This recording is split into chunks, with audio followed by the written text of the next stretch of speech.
Maraming nagtatanong, paano ba ako makakaipon kung sapat lang o kulang pa ang sweldo ko? Pero ang tanong din ay, tapat ba tayong katiwala ng mga biyayang ipinagkatiwala sa atin ng Diyos? Kung gusto mong matutong mag-ipon, kahit maliit ang kita, para sa iyo ang video na to.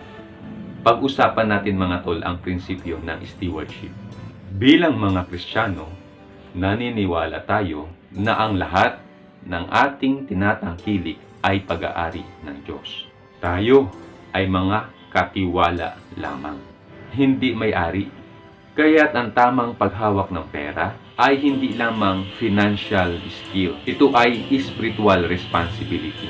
Nasusulat sa 1 Corinthians chapter 4 verse 2, bukod dito, kinakailangan sa mga katiwala ay matagpo ang tapat.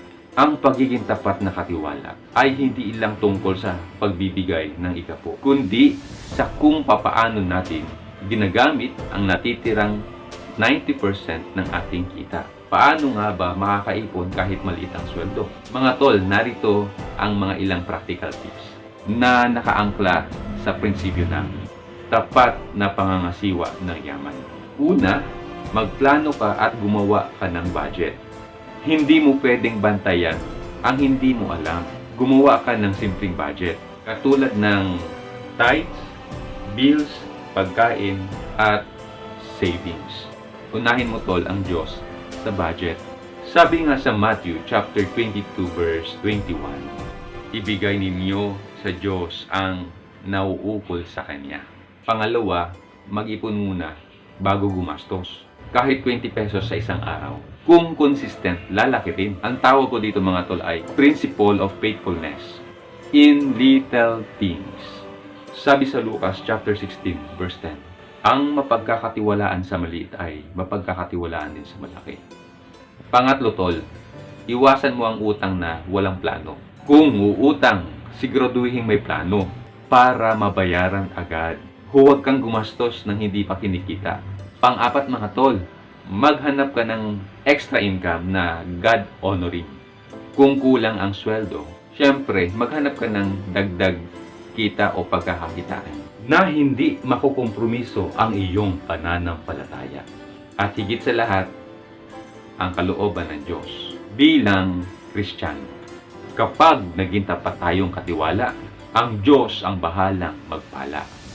Hindi ibig sabihin na yayaman ka agad, pero siguradong sapat ang biyaya niya. Nasusulat sa Malakias chapter 3 verse 10, dalhin ninyo ang buong ikasampung bahagi. Subukin ninyo ako ngayon kung hindi ko buksan ang durungawan ng langit at ibuhos ang pagpapala.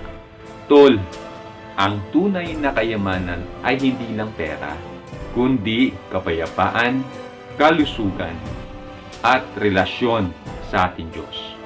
Tol, hindi mo kailangan maging milyonaryo para makaipon. Kailangan mo lang maging tapat sa maliit na meron ka ngayon.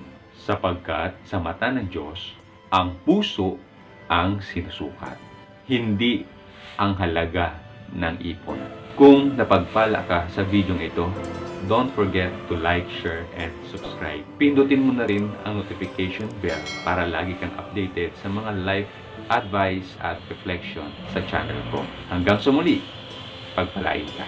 Mga tol, kung kailangan nyo ng mga educational content para sa inyong mga anak, subscribe nyo ito mga tol. Thanks for watching mga tol. Kindly like, share, and subscribe.